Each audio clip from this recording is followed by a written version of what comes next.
ചപ്പാത്തിൻ്റെയും പൊറാട്ടൻ്റെയും റൊട്ടിൻ്റെ കൂടെയൊക്കെ കഴിക്കാൻ പറ്റുന്ന നല്ല ടേസ്റ്റി ആയിട്ടുള്ള ഈസി ആയിട്ടുള്ള ഒരു കറീൻ്റെ റെസിപ്പിയാണ് കേട്ടത്. നമ്മൾ വർഷങ്ങളായിട്ട് വീട്ടിലുണ്ടാക്കുന്ന ഒരു കറിയാണ്. നമ്മൾ വീട്ടിൽ എല്ലാവർക്കും ഇഷ്ടമുള്ള ഒരു കറിയാണ് കേട്ടത്.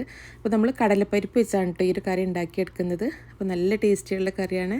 ബാച്ചിലേഴ്സിനൊക്കെ ഈസി ആയിട്ട് ഉണ്ടാക്കിയെടുക്കാൻ പറ്റുന്നതാണ്. അപ്പോൾ നിങ്ങളിത് ട്രൈ ചെയ്ത് നോക്കിയിട്ട് നിങ്ങൾ അഭിപ്രായം അറിയിക്കാൻ മറക്കരുത്.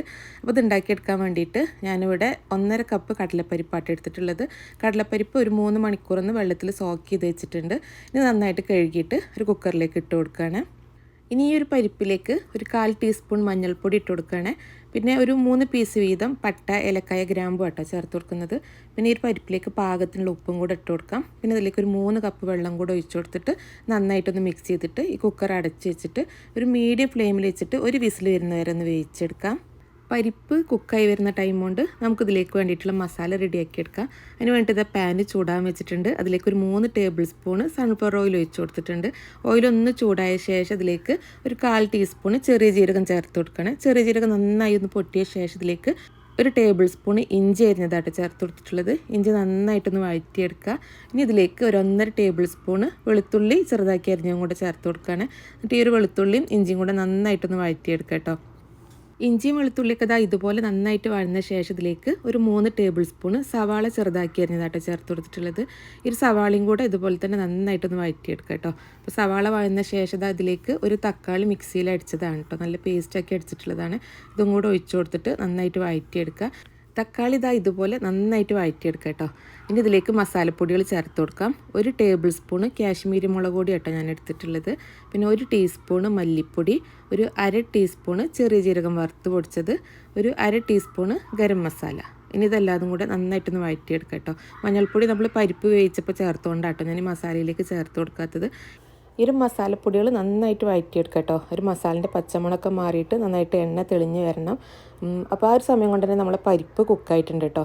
കുക്കർ ഞാൻ ഒരു വിസിൽ വന്നപ്പോൾ ഫ്ലെയിം ഓഫ് ചെയ്തിട്ടുണ്ട്. പിന്നെ കുക്കറിൻ്റെ പ്രഷർ പോയ ശേഷമാട്ടോ ഇപ്പോൾ തുറന്നിട്ടുള്ളത്. അപ്പോൾ പരിപ്പൊക്കെ പാകത്തിന് കുക്കായിട്ടുണ്ട്. നമ്മൾ മസാലയൊക്കെ നന്നായിട്ട് വഴന്ന് വന്നിട്ടുണ്ട് കേട്ടോ. എണ്ണയൊക്കെ തെളിഞ്ഞ് വന്നിട്ടുണ്ട്. ഇനി ഇതിലേക്ക് നമ്മൾ വേവിച്ച് വെച്ചിട്ടുള്ള പരിപ്പ് ഒഴിച്ചു കൊടുക്കുക. എന്നിട്ട് നന്നായിട്ടൊന്ന് മിക്സ് ചെയ്തെടുക്കുക കേട്ടോ. അപ്പോൾ ഈ പരിപ്പ് നന്നായിട്ടൊന്ന് തിളച്ച് കഴിഞ്ഞാൽ നമുക്കിതൊന്ന് അടച്ച് വെക്കാം. ഒരു 5 മിനിറ്റ് നമുക്കിതൊന്ന് അടച്ച് വെച്ചിട്ടൊന്ന് വേവിച്ചെടുക്കുക. ആ ഒരു മസാലയും പരിപ്പും കൂടെ ഒക്കെ നന്നായിട്ടൊന്ന് മിക്സായി കിട്ടാൻ വേണ്ടിയിട്ടാണ് കേട്ടോ. ഇപ്പോൾ ഒരു 5 മിനിറ്റ് കഴിഞ്ഞിട്ടുണ്ട്. ഇനി നമുക്കിത് തുറന്ന് നോക്കാം.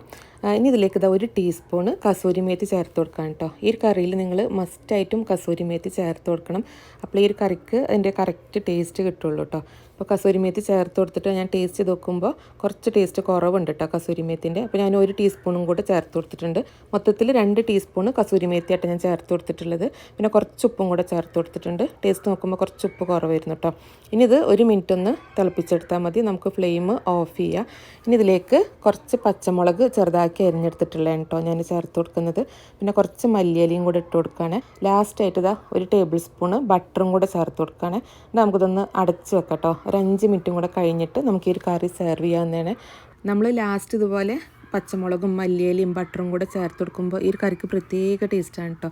നമ്മളിങ്ങനെ കഴിക്കുമ്പോൾ ഒരു ബട്ടറിൻ്റെ ഫ്ലേവർ നന്നായിട്ടുണ്ടാവും. ബട്ടർ കുട്ടികൾക്കൊക്കെ ആണെന്നുണ്ടെങ്കിൽ നിങ്ങൾക്ക് 1-2 ടേബിൾ സ്പൂൺ ചേർത്ത് കൊടുക്കാം കേട്ടോ. നല്ല ടേസ്റ്റാണ്. നിങ്ങളിതുപോലെ കടലപ്പരിപ്പ് വെച്ചിട്ട് ദാൽക്കറി ഉണ്ടാക്കിയിട്ടില്ല എന്നുണ്ടെങ്കിൽ ഒരു പ്രാവശ്യമെങ്കിലും ഉണ്ടാക്കി നോക്കട്ടോ. നിങ്ങൾ ഒരു പ്രാവശ്യം ഉണ്ടാക്കിയാൽ ഇത് വീണ്ടും ഉണ്ടാക്കി കഴിക്കും. നമുക്ക് അപ്പത്തിൻ്റെയും പൊറാട്ടൻ്റെയും ചപ്പാത്തിൻ്റെയും കുബൂസിൻ്റെയും കൂടെ ഒക്കെ കഴിക്കാൻ പറ്റിയിട്ടുള്ള നല്ല ടേസ്റ്റി ആയിട്ടുള്ള കറിയാണ്. ചോറിൻ്റെ കൂടെ കഴിക്കാനും നല്ല ടേസ്റ്റാണ് കേട്ടോ. അപ്പോൾ ഈ ഒരു കറി ട്രൈ ചെയ്ത് നോക്കിയിട്ട് നിങ്ങൾ അഭിപ്രായം അറിയിക്കാൻ മറക്കരുത്. നിങ്ങൾക്ക് റെസിപ്പി ഇഷ്ടമായിട്ടുണ്ടെങ്കിൽ വീഡിയോ ലൈക്ക് ചെയ്യാനും ഷെയർ ചെയ്യാനും മറക്കരുത്. അപ്പോൾ ഇൻഷാ അല്ലാഹ് അടുത്ത നല്ല റെസിപ്പി ആയിട്ട് കാണാം. താങ്ക്